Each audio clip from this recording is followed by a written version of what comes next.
Hey, what up, what up? Welcome back, Sober Experience. You know the deal. Hope you guys are doing well. This is Mars by the Olympians.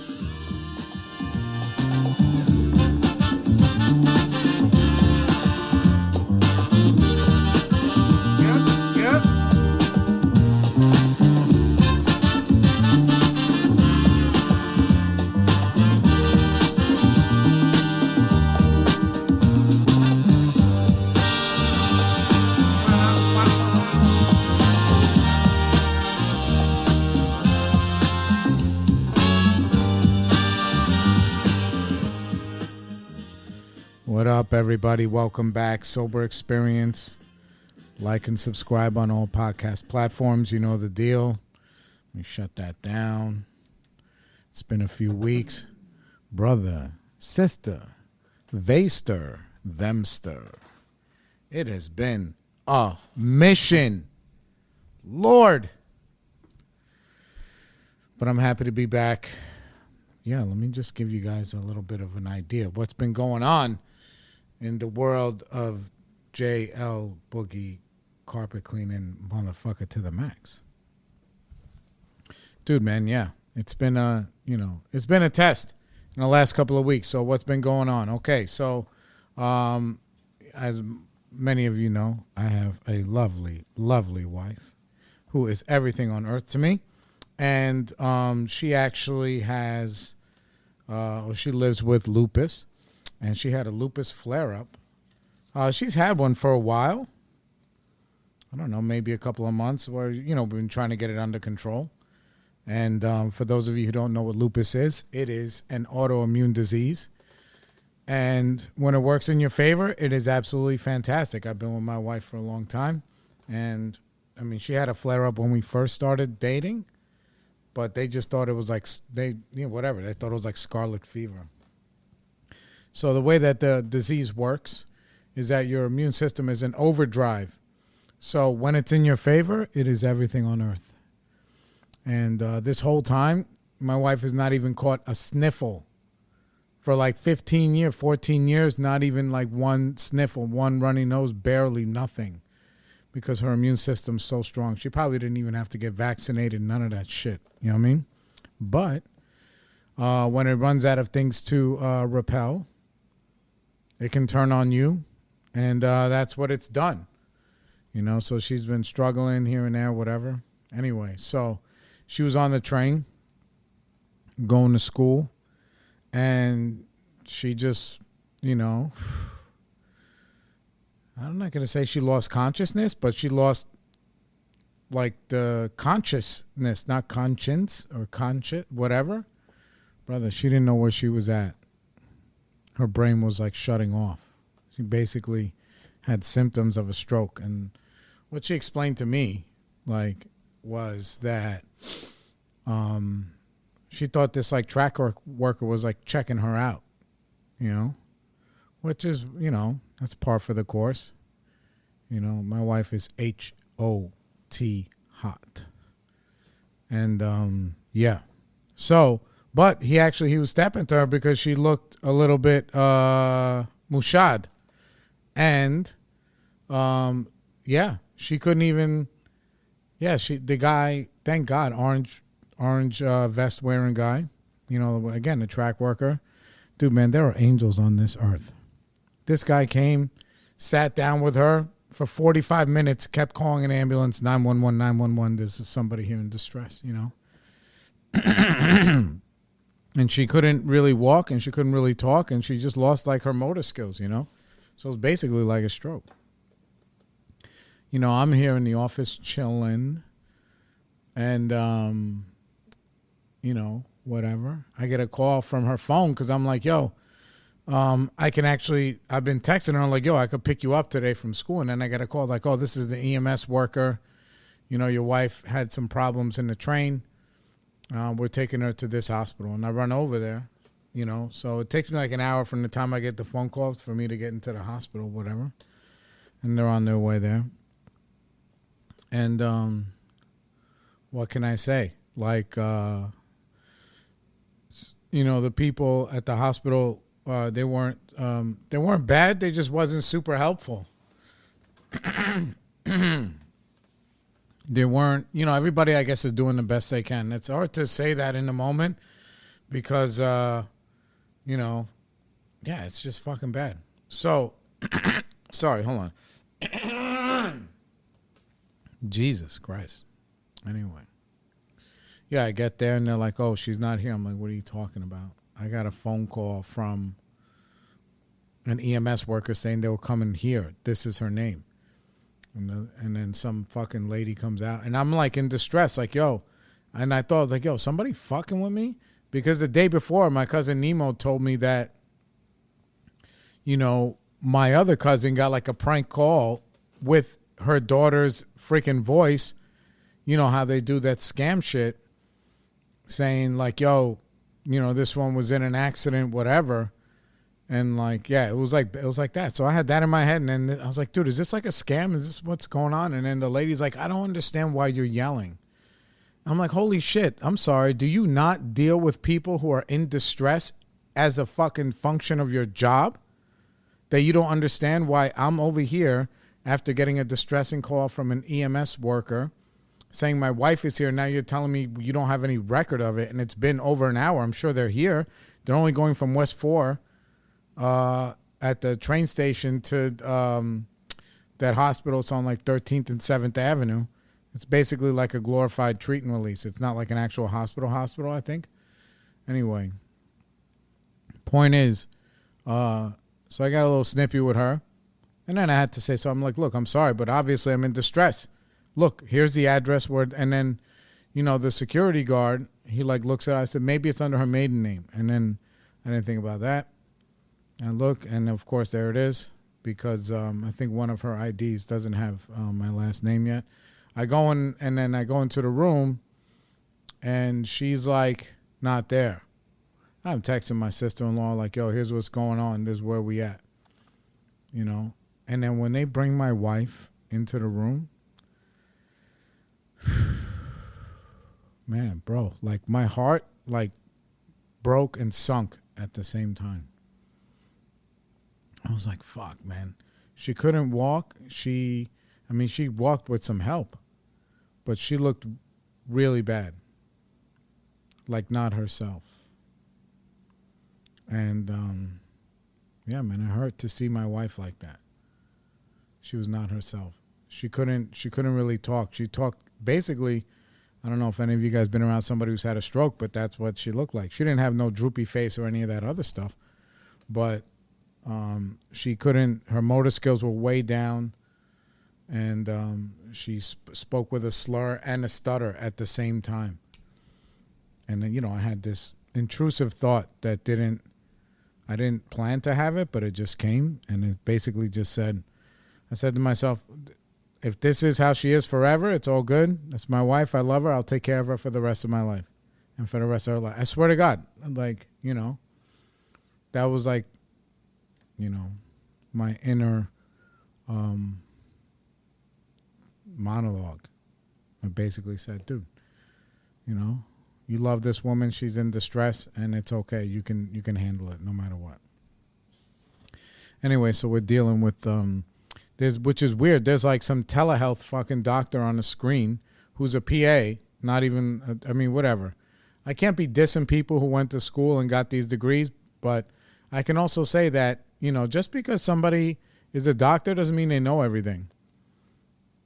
And that's it. They may know more than me, but it doesn't mean they know everything. And there may be some things that I know that they don't know and things like that. You know what I'm saying?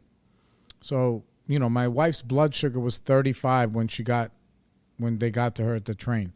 Then they blasted her with some fucking sugar needle or whatever and took her up to like 120 or something or whatever it was. And then within an hour, it's back down to 70. So the sugar kept crashing no matter what they gave. So this lady was like, yo, blah, blah, listen, she's, she's like pre-diabetic. So this just could be low sugar and whatever.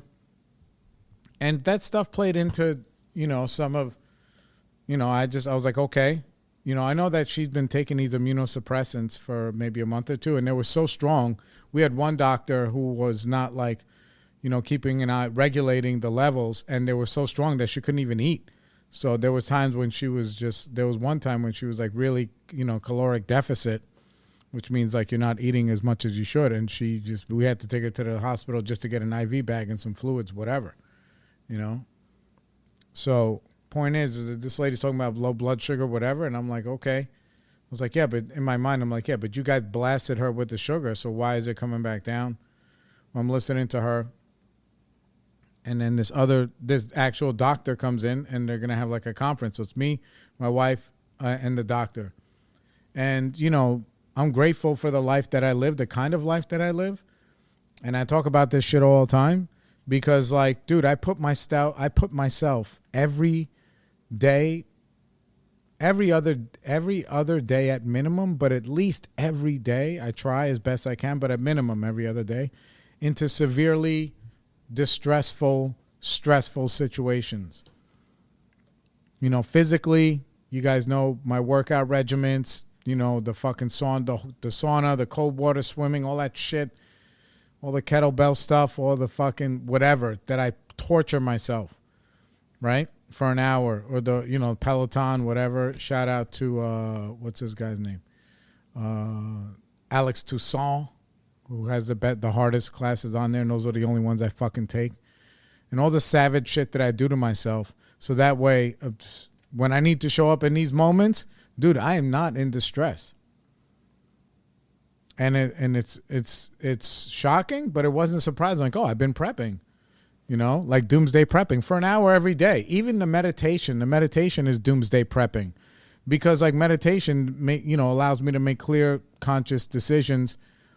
Because, I pause every day for 15 minutes, 20, 25 minutes and say nothing, do nothing, and allow myself to like really really respond instead of react.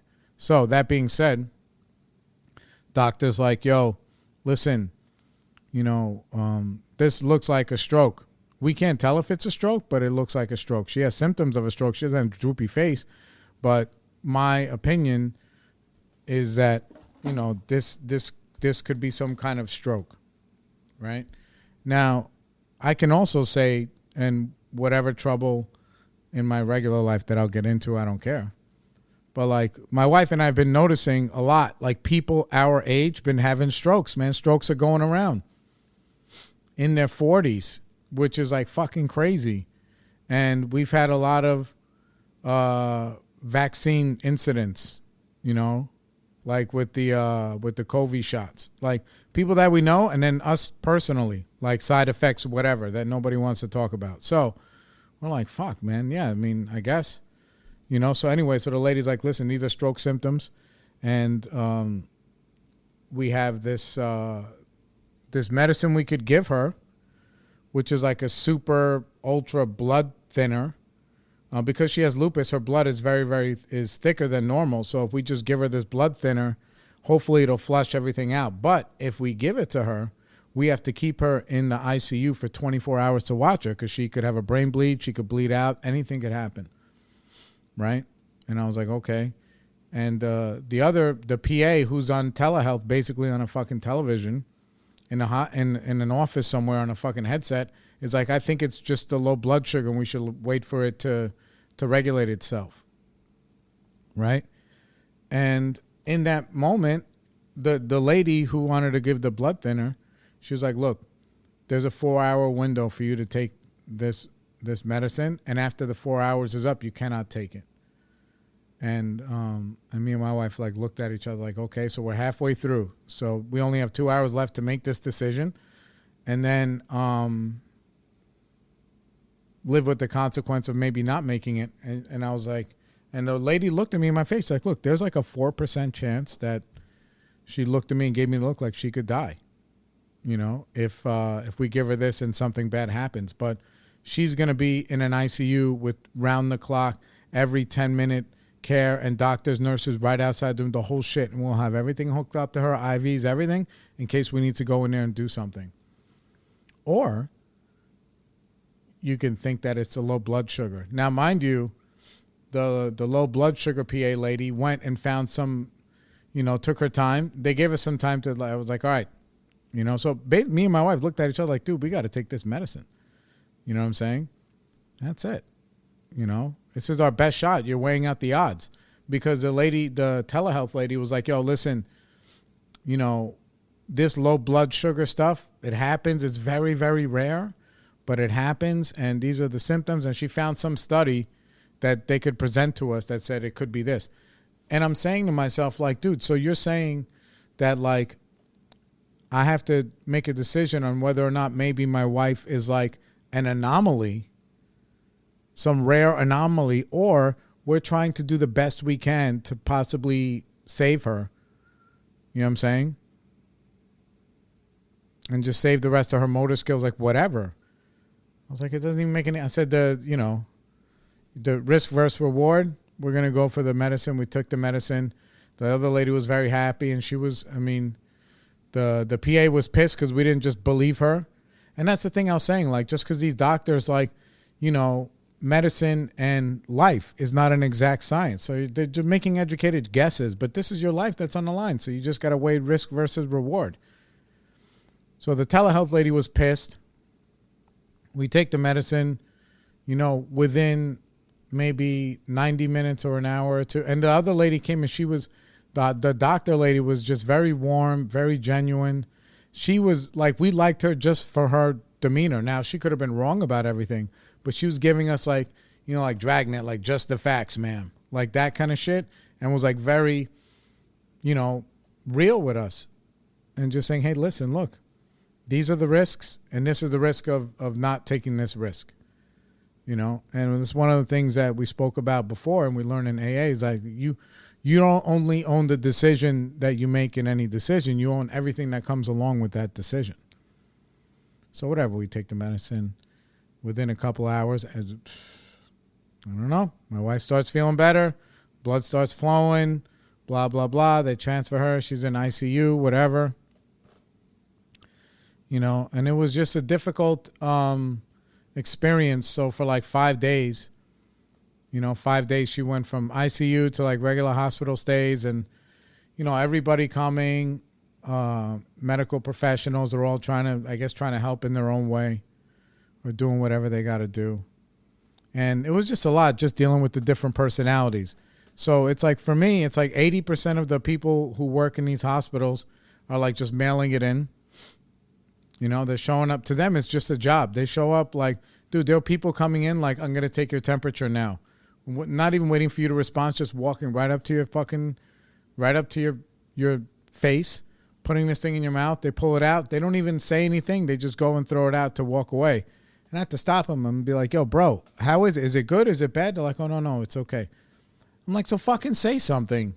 Don't just come in here and just be like, have some like decorum. So there's a lot of those that are just mailing it in, and it's a battle of powerlessness, because like you have to be cool with them, but you also have to be in a position where you can advocate for yourself. And that's like the hard part of just life, of just being in those positions all the time where like, look, I have to advocate for myself. Hold on, let me turn my phone over. People keep texting me, Bo. Advocate for yourself, but not make the situation worse, because understand that the people on the other side that you're fighting or advocating against, they're also human. So that means that like if you say, or they're having a bad day, you say or do the wrong thing, your paperwork can go to the bottom of the file. Fuck it. And then what are you going to do? Are you just going to throw them through a fucking wall? Like, that's like, it's not right, but it's just the way life works. So it's not an easy situation for me to keep my cool. And I kept my cool most of the time, and my wife got frustrated a bunch of times, and I was getting frustrated, and so was my sister-in-law. What we believe is one thing. What some of the other professionals believe is another thing. They're like, like we had one ER lady. The ICU like doctor, whatever, this lady was like such a see you next Tuesday that even the nurses were like, bro, this lady's just covering somebody else's shift, but she is fucking nasty, and we don't even want to deal with her either. Like, she just came in and was like, oh, because my wife's hand was like shaking, like tremoring. And she's like, oh, that's just anxiety. Give her a Xanax. And my wife is like trying to say like, yo, I've had anxiety my whole life. I actually take medicine for it. This is not it. This is a neurological thing. And the lady was such a fucking asshole because my wife is like stuttering and she speaks low regardless. And she's speaking slow, low, and stuttering. The lady's just talking over my fucking wife and basically bullying her into submission. And my wife is just like, I just had to shut up because I couldn't like defend myself. But I didn't take the Xanax. And that's what it was, a lot of that. A lot of just treating symptoms and that other shit. But there were some really good people. That we had one really good nurse. We had one good speech therapist that came at the end who was like really advocating for us because, you know, a couple of other doctors like, no, this is like, you know, something's going on in your head. Like you have anxiety and it's all coming out this way and that way, whatever. Like, you know, this is a neurological response to like regular anxiety, where we were just like, listen, my wife got, and then she had to do some of her own homework because she got like some medical, what do you call it? Images done in November that said that she has like a very narrow vein that goes into her brain. She would tell you what it is. I don't know what it is. Anyway, so being that it's narrow, unusually narrow, and she has the thick blood, and that's the vein that goes into that side of the brain that affects speech and motion on the whatever side it was on, and walking, the pieces fit together. And that's why when she took the blood thinner, it just started to alleviate the symptoms a little bit at a time, and then a lot of it at a time. So we're like in that camp, and grateful for the first ER doctor who I was emailing and just telling her how grateful I was and whatever, and also how nasty this other cunt fucking neurologist doctor was or whatever. Yeah. You know, that's the camp we were in. And even the speech therapist was just like, oh, listen, you know, she gave her all these exercises, and my wife was failing at cognitive exercises. Like she had to fill out a clock, and I almost wanted to cry when I saw her filling out a clock, like a blank sheet of paper with a circle. You have to go 12, 3, 6, 9. Like, man, it hurt my heart to see the way she was doing it. It was like she was really impaired. But then caught herself and then fixed it. But still, initially, it was very bad. You know? And it hurt, man. It fucking hurt.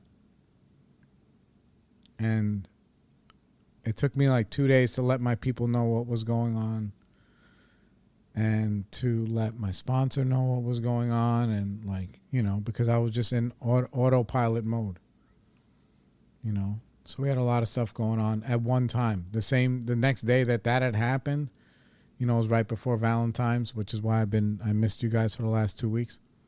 So I had a rough couple of weeks. You know, I had to drive my little one to Delaware the next day after this happened on Valentine's because, you know, they were on there, they were going to go, and then this happened, and my wife and me are like, no, you should still go, don't worry, because me and Adrian are still here to take care of mommy, and we have a whole army of people. And I didn't ring the AA alarm yet, because if I rang that AA button alarm, everybody would be everywhere for us.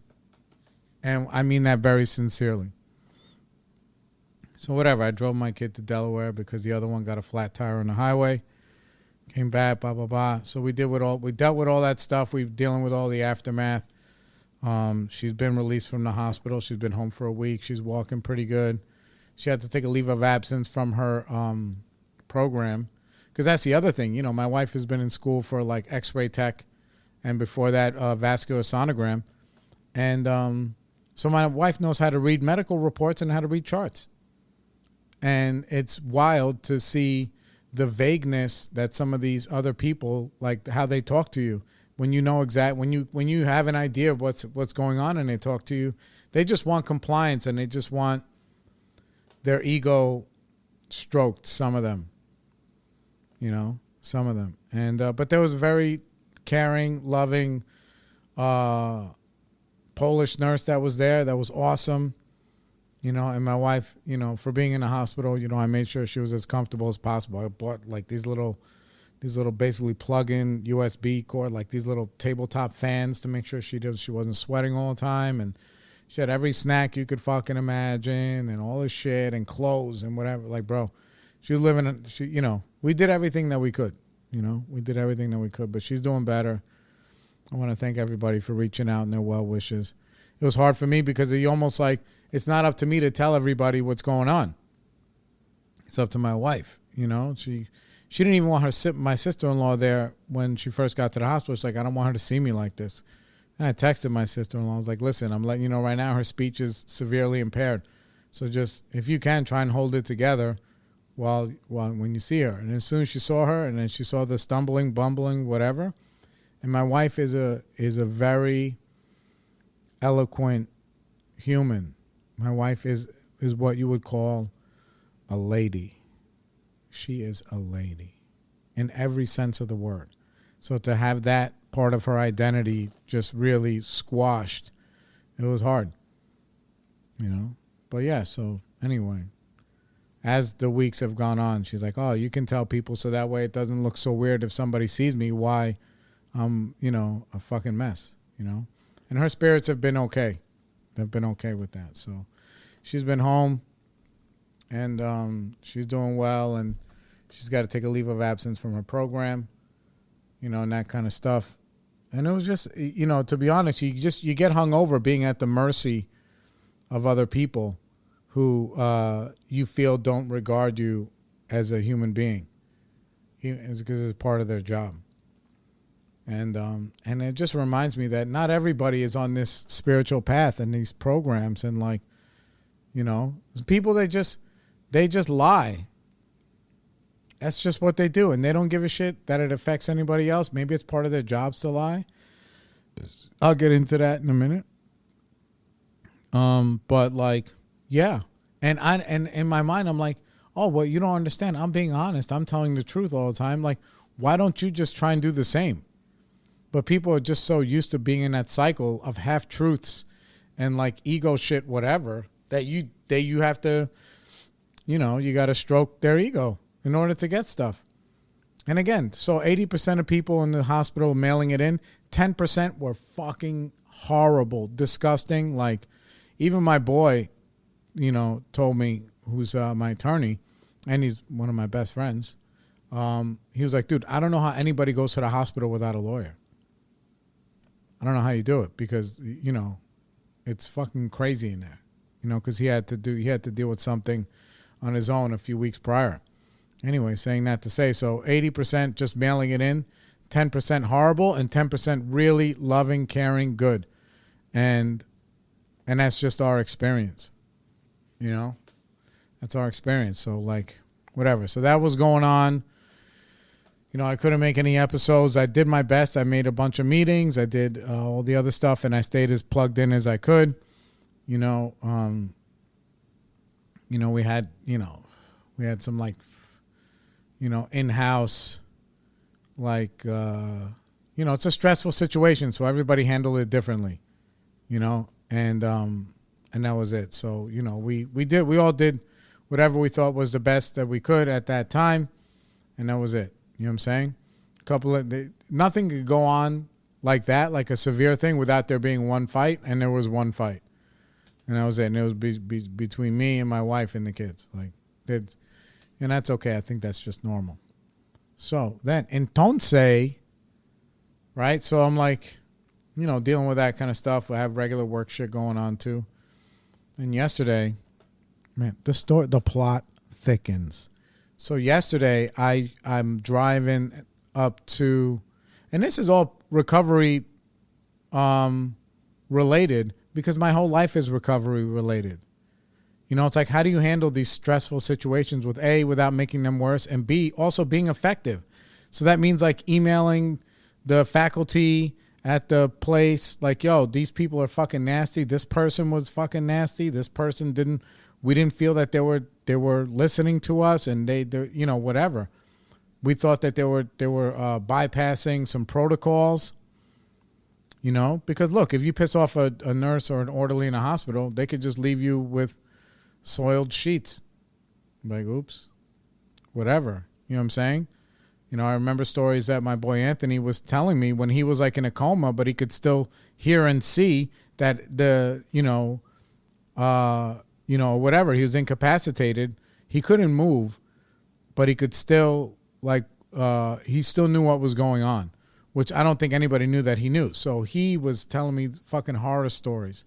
And I was thinking about that, and I was seeing, there wasn't that horrible coming true. One of the ones that I remember him telling me was that, like, you know, he had to take this medicine every day, but he wasn't really supposed to be drinking anything. So they would crush up these pills, and they put it in his mouth, and they'd just give him like a little tiny, tiny sip of water just to help them go down. You know what I'm saying? Like a tiny, tiny sip. Anyway, so he had this one fucking animal nurse that would come in at night, and she would just crush up the pills, and like there was no bedside manner. She didn't care about anything. She was one of the 10% that just either mailing it in, the 80, or 10% that was just really nasty and like, I'm going to fuck with this kid and power tripping. She would crush up the pills and leave them in his mouth the whole night. And he couldn't move. He couldn't talk. He couldn't say anything. So I can't even imagine what it's like suffering with crushed up pills in your mouth all night. And he said his mom would come in the morning and he'd be drooling everywhere and there'd be white pills shit hanging out of his fucking mouth and like all that stuff. Like, yeah, for months that was going on. So it's like, yo, you need somebody there 24 hours a day to make sure nothing is happening to your loved ones. Okay, so chapter 2. I'm going up Flatbush Avenue yesterday. You know, I get pulled over at a checkpoint because the front plate of my car, right, is the numbers are not all the way visible. I know that I've been having to get this fixed for a while now. I'm saying like maybe a couple of months. I've been like procrastinating on it because like I have it's just not high on the priority list. I get a ticket here and there. I pay the ticket. Trust me, when I run those red lights or something like that, or if I'm speeding, I get those tickets in the mail. So I know that they can read the plate. You know what I'm saying? It doesn't even make any sense anyway. So the guy stops me. Lo and behold, your boy, right? And meanwhile, the plate is it doesn't matter why it's defaced to them, but here's the truth. The truth is it's defaced is because, you know, as many of you guys know, I lost my sister to this disease, alcoholism, maybe 5-6 years ago, probably 6 years by now. Yeah. And those were the plates from her car, and I just keep them on every car that I have. And I just when we get a new lease, I pop those plates on. I ask, can I keep the plates? Like, yeah. So they're just old. They're the old like white and blue New York plates. That's how old they are. Anyway, so it's like a keepsake. Mind you, I have like a portrait of her tattooed on my arm, and I miss her dearly. And I look at her every day. It's my sister. She didn't, you know, whatever. Anyway, so that's what's going on. They're like, oh yeah, by the way, you have a warrant. You have an open warrant. I was like, for what? I know it's been a very long time since I've been in any kind of serious trouble in any way. And they were like, yeah, this is from a non-registered vehicle from 2018. I was like, what does that even mean? I don't understand.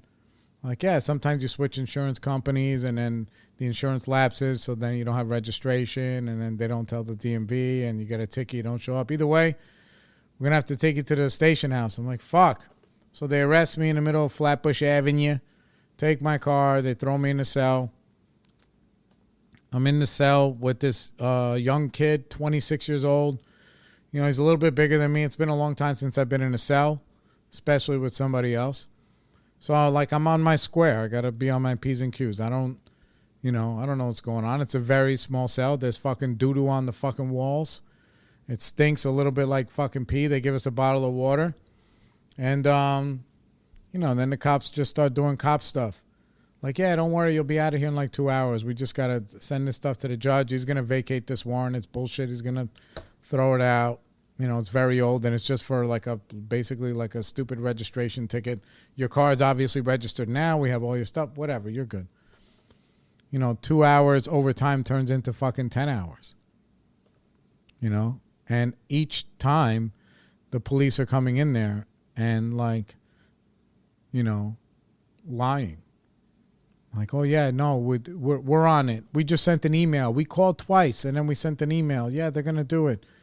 I'm like, what the? I'm like, I don't understand. So after like 4 hours, no, after like an hour, I'm there for like maybe 2 hours. I make a phone call, tell my wife, okay, look, because she did the find my location shit. I was like, all right, look, here's what's going on. They said I'm going to be out of here in a little bit.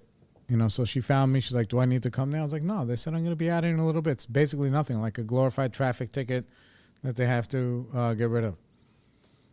And yeah, dog, 2 hours later, they're like, it's more games. And I'm like, okay, what is going on? So then I make another phone call. The guy next to me, by the way, the police are coming in there every hour or so just to check on us. They're giving this other kid cigarettes. He's smoking cigarettes in the fucking cell. It's like basically like an 8x5 cell at most. You know what I'm saying? And I'm there next to a guy fucking blowing Newport 100s. He's got fucking weed with him in the cell. He ends up over this time smoking 2 joints in the fucking cell. These people are like, oh yeah, there's cameras and this and nobody's fucking watching us. Again, it was just an ordeal. And, you just got to deal, again, with another branch of society where, maybe you start your job thinking you want to be somebody and then the job turns you into somebody else. And I think that's what happens in the hospital. Maybe if you let it, that's the thing. These people let it, definitely with the cops. These guys were fucking miserable and they were just lying and just fucking with us. So after like 4 hours, when I was like, let me get another call. I called my wife and I'm standing there next to the cop. I said, listen, we cannot go by what these people are saying. I need you to call this person, this person, this person, this person. Don't sound the full alarm, but ring the bell. She calls the lawyer. Lawyers are calling the precinct, the blah, blah, blah. What's going on? Like all this other shit, it was, it was just one after another of people just like lying to your face and just not being honest with you. And maybe that I can call that lying. They're just not being honest with you. And then one guy came in, he was like a dick. And I said, listen, I don't care how long I'm here. Just stop coming and telling me that I'm going to get out of here in an hour. Just don't tell me that. Come in here and just be a fucking man and say, listen, we're sending the paperwork. I don't know what's going on at the courthouse. We're in the station. We don't know when you're going to leave. Just fucking say that. And then I'll relax, because every hour, every 2 hours, you're like dangling this fucking carrot in front of me like I'm some fucking, and I'm over here like, somebody working in the fields. Yes, sir. No, sir. Yes, sir. No, sir. And because I know that if I just get mad and start acting like somebody who's been wronged, you can lose my paperwork and I'll be in here for 2 days. And they don't give a fuck. This cell has not been washed wherever. Again, doo-doo on the motherfucking walls. So like to keep my composure that whole time. And then on top of that, staying on alert. There's a young kid, 26 years old. He got 4 kids. He's in there for grand larceny. He obviously doesn't care about his freedom. If he's in there, with smuggled weed in his fucking balls and is rolling joints and smoking them in the fucking cell, he doesn't have a care. So I got to keep an eye on him, because, and then just stay on my square to make sure I'm like, look, worst case scenario, it will be very hard. He'll have a rough time fucking kicking my ass in that little place, but it doesn't mean that it's not on the menu, and I don't know how soon the police would come. And he had me by about, maybe 4 or 5 inches, and maybe like, I don't know. I don't even think he weighed more than me. I'm little, but I weigh about 190. Yeah. So maybe he was about anyway, missing a tooth, the whole fucking story. And, yeah, so I sat there from 10 in the morning till 8 at night. It wasn't easy. And I was just I was just growing leery of giving people the benefit of the doubt. And it was these experiences between the hospital and the police have taken that from me a little bit. And that's just the truth. They're like, no, I'm expecting people to be sober, and people are actually just humans. And they live by a code that I don't live by. They just don't. They live by a different code. Now, it doesn't mean that I used to not live by that code. I used to very much function on that level. And that's why I was miserable, like the way these fucking police officers are miserable. Mind you, I have to go back to the station. And at the same time, right, they take all my property, whatever. They take all my property and they leave me with like $100. Fuck, I'm going to do with $100 in a cell, you know? So one of the times, like, a new sergeant comes on and he's like, yeah, you know, he plays like good cop. Like, yeah, you know, like, we're going to get you guys out of here very quickly. There was a shift change, you know, this, that. Are you hungry? You okay? I said, listen, I'm not. I was like, what do you mean? I was like, what do we do about food? He says, we'll go get you whatever you want. Do you have money? I was like, yeah, but I don't want to order. I don't want to get some food if I'm going to be out of here. If I'm going to stay here till 9, I don't need it. He's like, no, brother, you're not going to. That's 4 hours from now, 5 hours from now. You'll be out of here way before then. Meanwhile, he could have just been like, listen, we've had people in here for 18 hours at a clip for this kind of stuff because there's paperwork involved and other people on the other end that are beyond our control. So be smart. And if you have some money, I'll send a guy to get you some McDonald's. Whatever. That would have been, you know what? I would have respect for somebody who handles their fucking shit like that. But no, they don't want to handle it that way. They just want to be like, no, 2 more hours. No, 1 more hour. No, 2 more hours. Like, dude, like, what the fuck is wrong with you? You know, what part of living that kind of life is rewarding?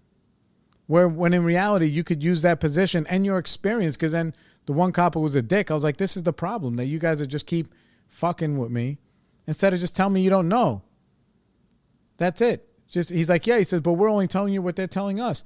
I said, yeah, that's it. That sounds like a fucking cop-out, because the truth is, if you've been, because he couldn't wait to tell us he'd been on the job for 20 years. I said, if you've been here for 20 years, then you know that you can't rely on what they're saying. Unless today is their one off day in 20 years. No, it's a pattern of how the fucking job works. Say, listen, we don't know. I'm sorry. You guys, and what, are you scared we're going to start freaking out in there? Well, then guess what? You should put somebody in that fucking room, the fingerprint room where the holding cell is, to fucking watch us. Because you're saying that the cameras are on, and if we need anything, just wave at the cameras. Yo, you would yell and wave at the cameras, and they're straight up showing up minimum 30 minutes later. So police time is 30 minutes means 90 minutes. And right away means 30 minutes. That's what that means. And all they did was just every time they came in, they gave this kid a cigarette to pacify him. He probably smoked like 8, 10 cigarettes the whole time, plus the 2 joints. And they didn't even say a fucking peep. And that shit fucking stunk in there. I don't know how they didn't smell it, or they just didn't care. You know, so when I was just done, you know, I got out of there. I couldn't wait to get out. I couldn't wait to get out just so I wanted to just give them all a piece of my fucking mind. I was like, dude, you guys have really treated me unfairly. You don't need to acknowledge that, and there's nothing you can do to me right now. Well, reality, of course. You fuck with a cop, they'll come after you in all these other ways. But I deserve the right to let you know what the fuck you did and how you made me feel. And to not have that right, or to not feel like you can exercise that right without repercussions, that was a challenging time. Both in the hospital, specifically in the hospital when it came to my wife, because my wife didn't really want me there all the time, because, you know, I turn into like the Yenta Jew when it comes to having to defend her.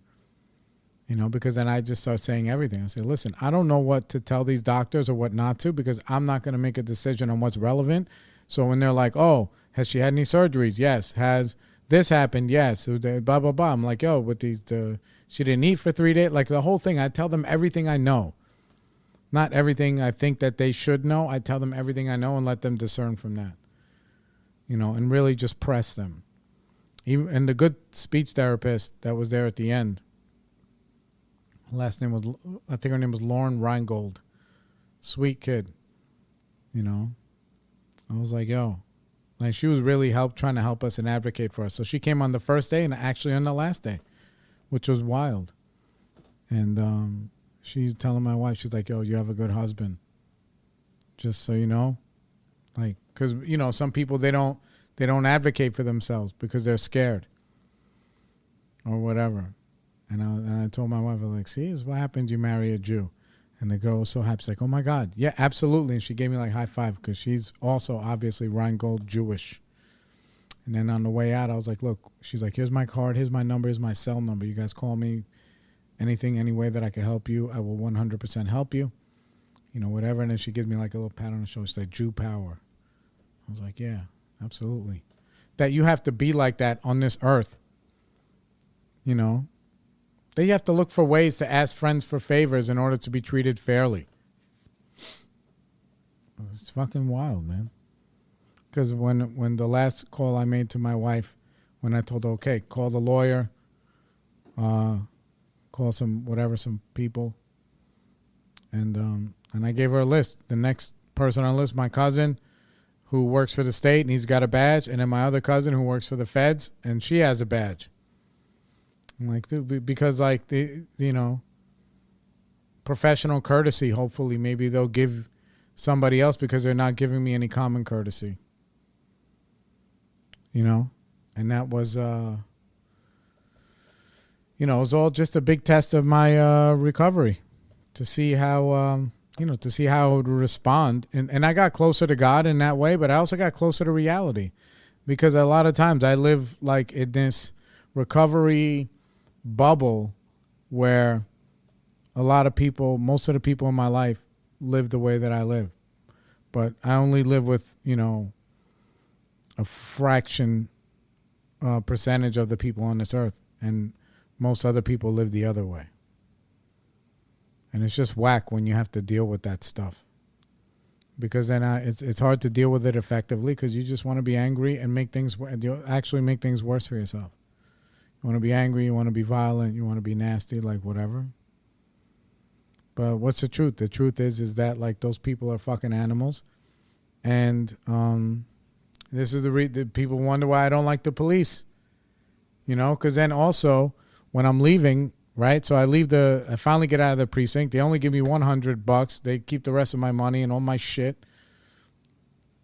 I got to drive my car out of there, even though I have technically a suspended license, but they didn't give a shit. They let me go. And then they just told me, like, oh, yeah, all your warrant is vacated. It's expunged or whatever. And they just told me that. And then when I left, they just gave me my property slips. They didn't give me a letter that says, like, it's expunged. And when I spoke to the lawyer, he's like, dude, you need to get that. What if there was no warrant? What if they just made a mistake? You could do some compensation. I was like, what? He's like, yeah. He's like, they have to give you stuff that says that this has been wiped clean. It's like, the motherfuckers, man. Because when the guy came in to say that they finally vacated the warrant, he just held up some stupid, like by the papers in his hand. He leans in, he's like, oh, we vacated the warrant. We'll get you out of here soon. And it took 2.5 more hours after that. So he could have just been lying because they all lie. It's part of their job and it becomes part of their life.